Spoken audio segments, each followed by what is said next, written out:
नमस्कार विद्यार्थी मित्रांनो, स्वागत आहे तुमचं आपलं चॅनल एमपीएससी गर्लवरती। मित्रांनो, आजच्या व्हिडिओमध्ये आपण 2023-24च्या नवीन बदलानुसार पीएसआय ची पूर्व आणि मुख्य परीक्षा नक्की कशा पद्धतीने होते, नक्की पॅटर्न काय आहे, मार्क्स किती आहेत, ओके, जे नवीन विद्यार्थी आहेत तयारी करणारे त्यांना माहित नाहीये की नवीन 2023 आणि 24च्या नवीन बदलानुसार नक्की अभ्यासक्रम काय आहे, काय पॅटर्न आहे, काय नक्की चेंजेस झालेले आहेत, मेस मध्ये कोणते सब्जेक्ट ऍड झालेले आहेत, हे सगळं काही आजच्या व्हिडिओमध्ये आपण डिस्कस करणार आहोत। या व्हिडिओनंतर तुम्हाला पीएसआयच्या सिलेबस विषयी पूर्व परीक्षा असो किंवा मुख्य परीक्षा कोणत्याही प्रकारचा डाऊट मित्रांनो या व्हिडिओनंतर राहणार नाही। त्यामुळे तुम्हाला व्हिडिओ जो आहे शेवटपर्यंत बघायचा आहे आणि स्किप न करता बघायचा आहे। पूर्व आणि मुख्य परीक्षेचा एकत्रित सगळा सिलेबस मी या ठिकाणी कव्हर केलेला आहे। तर मित्रांनो, व्हिडिओला सुरुवात करण्यापूर्वी जर तुम्ही चॅनलवरती पहिल्यांदाच आले असाल तर चॅनलला सबस्क्राईब करून बेल आयकॉनवर देखील प्रेस करायला विसरू नका, जेणेकरून अशीच महत्त्वपूर्ण माहिती तुमच्यापर्यंत सगळ्यात अगोदर पोहोचणार आहे। चला तर मित्रांनो, आपण आजच्या व्हिडिओला सुरुवात करूया। तर मित्रांनो, तुम्हाला माहित असेल की पीएसआय एमपीएससी म्हणजेच महाराष्ट्र पब्लिक सर्व्हिस कमिशनच्या थ्रू, राज्य लोकसेवा आयोगाच्या थ्रू एक्झाम घेतली जाते, गट ब आणि गट क ची संयुक्त परीक्षा। तर त्याच्या थ्रू तुम्ही पीएसआय हे पद जे आहे मित्रांनो मी देऊ शकता। मग त्याकरिता तुम्हाला बघा पीएसआय ला 4 टप्पे पार करावे लागतात। पूर्व परीक्षा, मुख्य परीक्षा, त्यानंतर तुमची मैदानी चाचणी आणि नंतर आहे मुलाखत। आता आपण मैदानी चाचणी नक्की कशा पद्धतीने होते त्याचा व्हिडिओ मी जो आहे मित्रांनो चॅनलवरती ऑलरेडी अपलोड जो आहे तो केलेला आहे। तर तुम्ही जर बघितला नसेल तर आपल्या चॅनलच्या जर व्हिडिओ सेक्शन मध्ये तुम्ही गेलात तर त्या ठिकाणी पीएसआय ची मैदानी चाचणी कशा पद्धतीने होते, काय क्रायटेरिया आहे मेल साठी आणि फिमेल साठी, तो व्हिडिओ मी आपल्या चॅनलवरती ऑलरेडी टाकलेला आहे, तुम्ही जाऊन बघू शकता। याच व्हिडिओच्या डिस्क्रिप्शन बॉक्स मध्ये मी लिंक जी आहे मित्रांनो ती टाकून दिलेली आहे। तर मित्रांनो, आता पूर्व परीक्षेमध्ये नक्की कशा पद्धतीने पॅटर्न आहे तो आपण समजून घेणार आहोत। तर बघा, महाराष्ट्र अराजपत्रित सेवा परीक्षा गट ब आणि गट क। तर मित्रांनो, गट ब आणि गट क एकत्र का, तर बघा 2023च्या अगोदर पीएसआय, एसटीआय आणि एएसओ या 3 पदाकरिता गट ब ची परीक्षा व्हायची आणि गट क मध्ये वेगळे 6 पद होते। मात्र 2023च्या नवीन बदलानुसार गट ब मध्ये पीएसआय, एसटीआय, एएसओ आणि दुय्यम निबंधक हे 4 पदांसाठी तुम्हाला गट ब जी आहे ती परीक्षा आहे आणि गट क मध्ये वेगळे 6 पद आहेत। अशा टोटल 10 पदांकरिता मित्रांनो तुमची एकच पूर्व परीक्षा 2023 पासून नवीन पॅटर्न आयोगाचा आहे की गट ब आणि गट क ची संयुक्त पूर्व परीक्षा होणार आहे आणि मुख्य परीक्षा जी आहे ती वेगवेगळी घेतली जाणार आहे। वेगवेगळी म्हणजे कशी, तर बघा 2023च्या अगोदर पीएसआय ची मुख्य परीक्षा वेगळी व्हायची, एसटीआय ची वेगळी व्हायची, एएसओ ची वेगळी व्हायची। मात्र आता कसं असणार आहे, गट ब आणि गट क ची संयुक्त पूर्व परीक्षा 100 गुणांची एकच असेल आणि मुख्य परीक्षा गट ब च्या पीएसआय, एसटीआय, एएसओ आणि दुय्यम निबंधक या 4 पदाची मुख्य परीक्षा एकच होईल आणि गट क च्या सगळ्या पोस्टची मुख्य परीक्षा एक होईल। अशा पद्धतीने हे नवीन पॅटर्न आहे, हे अगोदर समजून घ्या। आता आपण जाऊया की पूर्व परीक्षा जी आहे ती कशा पद्धतीने होते। बघा, संयुक्त पूर्व परीक्षा जी आहे मित्रांनो 100 गुणांची असते। त्यानंतर मुख्य परीक्षा ही 400 गुणांची असते। मुख्य परीक्षेमध्ये 2 पेपर असतात। त्यानंतर शारीरिक चाचणी जी आहे आणि मुलाखत जी आहे ती केवळ पोलीस उपनिरीक्षक म्हणजे आपण आता जे पद पीएसआय पद जो म्हणतोय त्या पदाकरिता शारीरिक चाचणी असणार आहे आणि 100 गुण जे आहेत ते शारीरिक चाचणी करिता आहे म्हणजे मैदानी चाचणी करिता आणि मुलाखत 40 गुणांची असणार आहे। आणि मित्रांनो, सहाय्यक मोटार वाहन निरीक्षक गट क पदाच्या पूर्व परीक्षेकरिता सदर अभ्यासक्रम लागू, मात्र स्वतंत्र मुख्य परीक्षाचं 300 गुणांचा वेगळा असणार आहे। म्हणजे गट क मध्ये येणारी जी सहाय्यक मोटार वाहन निरीक्षक जे पद आहे त्या पदाला पूर्व परीक्षेला जो आता मी सांगणार आहे तो सिलेबस तर लागू असणार आहे, पण मुख्य परीक्षेला लागू असणार नाही। मग आता पूर्व परीक्षेचं पॅटर्न कसं आहे, तर बघा, सामान्य क्षमता चाचणी, त्यामध्ये प्रश्न संख्या 100 म्हणजे 100 प्रश्न असणार आहेत आणि 100 गुण त्या ठिकाणी दिले जाणार आहेत, म्हणजे एका प्रश्नाला एकच गुण तुम्हाला पूर्व परीक्षेला आहे। त्यानंतर दर्जा जो आहे तो पदवीचा असणार आहे। माध्यम मराठी व इंग्रजी म्हणजे तुम्ही कोणत्याही माध्यमातून एक्झाम जी आहे ती देऊ शकता। आणि मित्रांनो, परीक्षेचा कालावधी हा 1 तास असणार आहे, म्हणजे काय तर 60 मिनिटांमध्ये 100 प्रश्न तुम्हाला सॉल्व्ह करायचे आहेत। आणि प्रश्नपत्रिकेचं स्वरूप हे वस्तुनिष्ठ बहुपर्याय आहे। आता जे नवीन स्पर्धा परीक्षेकडे आलेले आहेत, जे आता लास्ट इयरला वगैरे असतील किंवा 12वी वगैरे झाले स्टुडंट आहेत, आता ते सर्चिंग करताना भरपूर जण असं सांगतात की एमपीएससी ही डिस्क्रिप्टिव्ह पॅटर्नने म्हणजे लेखी झालेली आहे। तर मित्रांनो, गट ब आणि गट क जी परीक्षा आहे पीएसआय ची जी एक्झाम आहे ती लेखी झालेली नाही, ती या वस्तुनिष्ठ बहुपर्याय स्वरूपाचीच म्हणजे मल्टिपल चॉईस क्वेश्चन्स, वरती प्रश्न असेल खाली 4 पर्याय असतील, याच पद्धतीने तुमची परीक्षा होणार आहे। पीएसआय ची परीक्षा जी आहे ती लेखी झालेली नाही राज्यसेवा परीक्षा लेखी झालेली आहे. आणि मित्रांनो, पूर्व परीक्षेला तुम्हाला प्रत्येक चुकीच्या उत्तराकरिता 25% किंवा 1/4 एवढे गुण जे आहे ते गुणामधून वजा कमी करण्यात येणार आहे. म्हणजे काय, तर निगेटिव्ह मार्किंग देखील पूर्व परीक्षेला लागू असणार आहे. मुख्य परीक्षेला देखील निगेटिव्ह मार्किंग आहे. ओके, गट ब आणि गट क च्या कोणत्याही पोस्टची जर तुम्ही तयारी करत असाल तर निगेटिव्ह मार्किंग लागू आहे, हे विसरायला नको. आता जर आपण बघितलं तर बघा, विषय जे आहेत पूर्व परीक्षेला टोटल तुम्हाला या ठिकाणी 8 विषय आहेत. बघा, इतिहास आहे, भूगोल आहे, अर्थशास्त्र आहे, त्यानंतर चालू घडामोडी, राज्यशास्त्र, सामान्य विज्ञान, अंकगणित आणि बुद्धिमत्ता चाचणी. 8 विषयांचा तुम्हाला अभ्यास पूर्व परीक्षेला करायचा आहे. इतिहासामध्ये तुम्हाला आधुनिक भारताचा, विशेषतः महाराष्ट्राचा इतिहास करायचा आहे.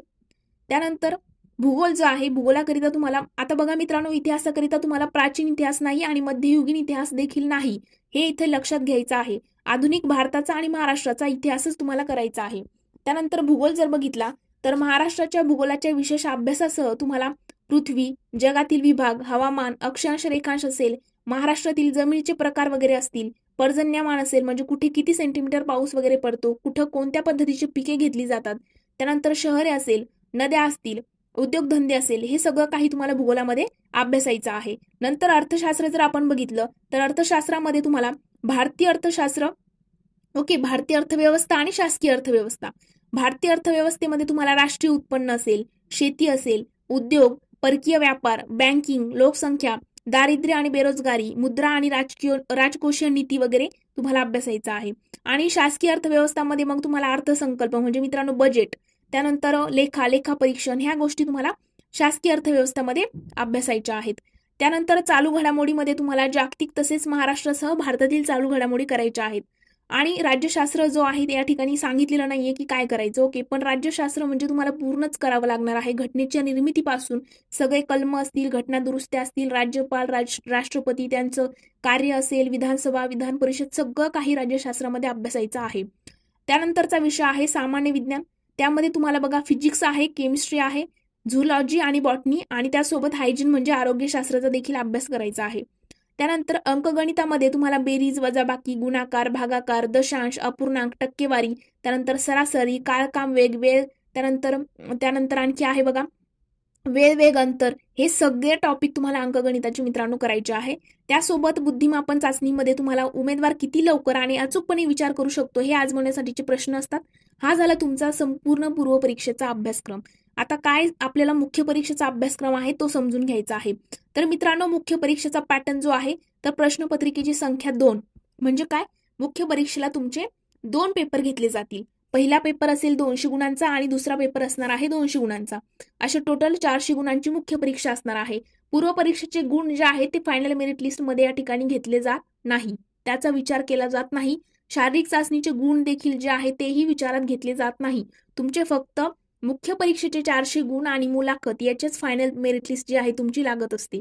आता बघा, पहिला पेपर जो आहे, पहिल्या पेपरमध्ये मराठी आणि इंग्रजी हे 2 विषय आहेत. आता मी या ठिकाणी तुम्हाला अपवाद सुद्धा सांगणार आहे की अगोदर काय होतं 2023च्या अगोदर आणि 2023 नंतर काय काय बदल झालेले आहेत. त्यासोबत पूर्व परीक्षा कशी वेगळी आहे मुख्य परीक्षेपेक्षा.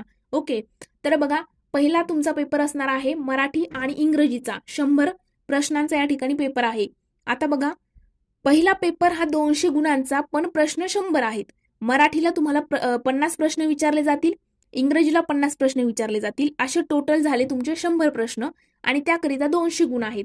आता मराठीचा दर्जा हा 12वीचा असेल आणि इंग्रजीचा दर्जा हा पदवीचा असणार आहे. ओके, आणि कालावधी जो आहे 1 तास आहे. मग मराठीला 1 तास, इंग्रजीला 1 तास का, तर नाही. मराठी आणि इंग्रजीचे जे मिळून 100 प्रश्न आहेत त्याकरिता 1 तास म्हणजे 60 मिनिटाचा कालावधी या ठिकाणी आहे. आणि मित्रांनो, मुख्य परीक्षेचं स्वरूप देखील तुम्हाला वस्तुनिष्ठ बहुपर्यायी या ठिकाणी असणार आहे.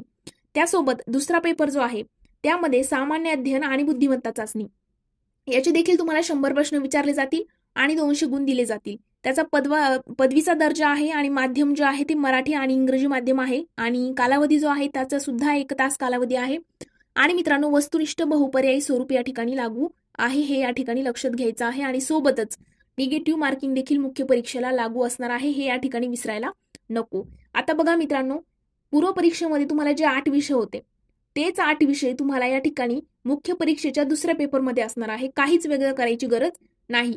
मात्र पहिला पेपर जो आहे त्या ठिकाणी मराठी आणि इंग्रजी हे 2 विषय एक्स्ट्रा ऍड झालेले आहेत. त्याचा अभ्यास एक्स्ट्रा तुम्हाला मुख्य परीक्षेला करावा लागतो. आता जर आपण अभ्यासक्रम बघितला तर बघा, पेपर पहिला जो आहे त्या पहिल्या पेपरमध्ये मराठी आणि इंग्रजी या विषयामध्ये तुम्हाला मराठीकरिता मित्रांनो संपूर्ण व्याकरणच तुम्हाला करायचं आहे. सर्वसामान्य शब्दसंग्रह असेल, वाक्यरचना असेल, त्यानंतर म्हणी आणि वाक्यप्रचार असेल, त्यांचे अर्थ असेल, उपयोग असेल, उतारावरील प्रश्नांची उत्तरं. जसं आपण 10वी मध्ये आपल्याला वरती उतारा दिला जायचा आणि खाली 3-4 प्रश्न त्यावरती विचारले जायचे, तशा पद्धतीने उतारावरील प्रश्न देखील या ठिकाणी विचारले जातील. त्यानंतर इंग्रजीचं पण व्याकरण, कॉमन व्हॅक्युबलरी असेल, सेंटेन्स स्ट्रक्चर असेल, ग्रामर असेल, ह्याच गोष्टी तुम्हाला तिथेही एक पॅसेज वगैरे दिला जाणार आहे आणि त्याच्या थ्रू काही क्वेश्चन जे आहेत तुम्हाला विचारले जातील. हा तुमचा पहिला पेपर असणार आहे. आता याच्याकरिता बुक लिस्ट वगैरे ह्या गोष्टी मी अगोदरच आपल्या चॅनलवरती अपलोड केलेला आहे. जर बघितलं नसेल तर तुम्ही बघू शकता जाऊन, किंवा आपल्या याच व्हिडिओच्या डिस्क्रिप्शन बॉक्समध्ये जर तुम्ही गेलात तर तुम्हाला PSI पदाबद्दलची कोणताही व्हिडिओ आपल्या चॅनलवरती असं नाही की व्हिडिओ दिलेला नाही. ओके, PSIची बुक लिस्ट दिलेली आहे, त्यानंतर सगळी शारीरिक पात्रता वगैरे सगळ्या गोष्टी. ओके, मैदानी चाचणी कशी होते, PSIची ट्रेनिंग कशा पद्धतीने होते, मेडिकल टेस्ट कशी होते, डॉक्युमेंट्स कोणते आहेत, सगळे व्हिडिओ आपल्या चॅनलवरती अवेलेबल आहे. त्यानंतर मित्रांनो सेकंड पेपर जो आहे त्यामध्ये तुम्हाला जे पूर्व परीक्षेला सगळे 8 विषय होते तेच मुख्य परीक्षेला सेकंड पेपरमध्ये सुद्धा 8 विषय आहेत.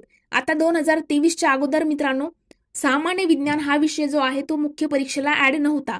तिथे या ठिकाणी सामान्य विज्ञान विषयाच्या ऐवजी तुम्हाला कायदे विचारले जायचे PSI करिता. मात्र 2023च्या नवीन बदलानुसार तुम्हाला सामान्य विज्ञान हा विषय मुख्य परीक्षेला ऍड केलेला आहे. आणि दुसरा बदल म्हणजे आता नेक्स्ट आपण समोर बघूयाच, अगोदर आपण सिलेबस समजून घेऊया. बघा, सामान्य बुद्धिमापन आणि आकलन म्हणजे उमेदवार किती लवकर आणि अचूकपणे उत्तर विचार करू शकतो या पद्धतीसाठीचे प्रश्न असतात. म्हणजे काय तर एखादी सिच्युएशन दिलेली असते आणि त्या सिच्युएशननुसार 4 पर्याय दिलेले असतात, त्यापैकी एक तुम्हाला त्या ठिकाणी निवडायचा असतो. चालू घडामोडीमध्ये तुम्हाला जागतिक तसेच महाराष्ट्रासह भारतातील चालू घडामोडी करायच्या आहेत. अंकगणित आणि सांख्यिकी तुम्हाला करायचे आहे, जे मी सांगितलं अगोदरच, शेकडेवारी वगैरे, नफा तोटा हे जे टॉपिक असणार आहेत ते करायचे आहेत. त्यानंतर चौथा म्हणजे माहितीचा अधिकार अधिनियम 2005 आणि महाराष्ट्र लोकसेवा हक्क अधिनियम 2015. आता हा आहे तिसरा बदल. पहिला होता की मराठी इंग्रजी 2 विषय ऍड झालेले आहेत, म्हणजे आपल्याला अगोदरही होते 2023च्या अगोदर, पण आपल्याला एक्स्ट्रा काय करायचं आहे मुख्य परीक्षेला तर मराठी आणि इंग्रजी हे 2 विषय, त्यासोबत सामान्य विज्ञान आणि माहितीचा अधिकार अधिनियम 2005 आणि महाराष्ट्र लोकसेवा हक्क अधिनियम 2015 सुद्धा करायचा आहे. नंतर भारतीय संघ राज्य व्यवस्था, भारतीय राज्यघटना, स्थानिक स्वराज्य संस्था, कार्यकारी मंडळ, न्यायमंडळ आणि विधिमंडळ इत्यादी. आता राज्यशास्त्र एवढंच आपल्याला प्रीला सांगितलेलं होतं, डिटेल सांगितलेलं नव्हतं की प्रश्न कुठे येणार. मात्र मुख्य परीक्षेला त्यांनी डिटेल सांगितलेलं आहे की घटना नक्की कशी तयार झाली, घटनेच्या प्रस्तावनेमागची भूमिका आणि तत्वे नक्की काय होती, घटनेची महत्वाची कलम असतील, ठळक वैशिष्ट्ये असतील, केंद्र आणि राज्य यांच्यामधला संबंध असेल, निधर्मी राज्य, मूलभूत हक्क आणि कर्तव्य, त्यासोबत राज्याच्या धोरणाची मार्गदर्शक तत्वे असेल, याचा तुम्हाला सिक्वेन्स सुद्धा विचारला जातो. म्हणजे कलम तुम्हाला जे आहे ते सिरियलने पाठ करायचे आहे. त्यानंतर शिक्षण असेल, युनिफॉर्म सिव्हिल कोड, स्वतंत्र न्यायपालिका, राज्यपाल, मुख्यमंत्री, मंत्रिमंडळ, त्यानंतर त्यांचे कर्तव्य काय आहेत, अधिकार काय आहेत आणि कार्य नक्की कोणकोणती करतात.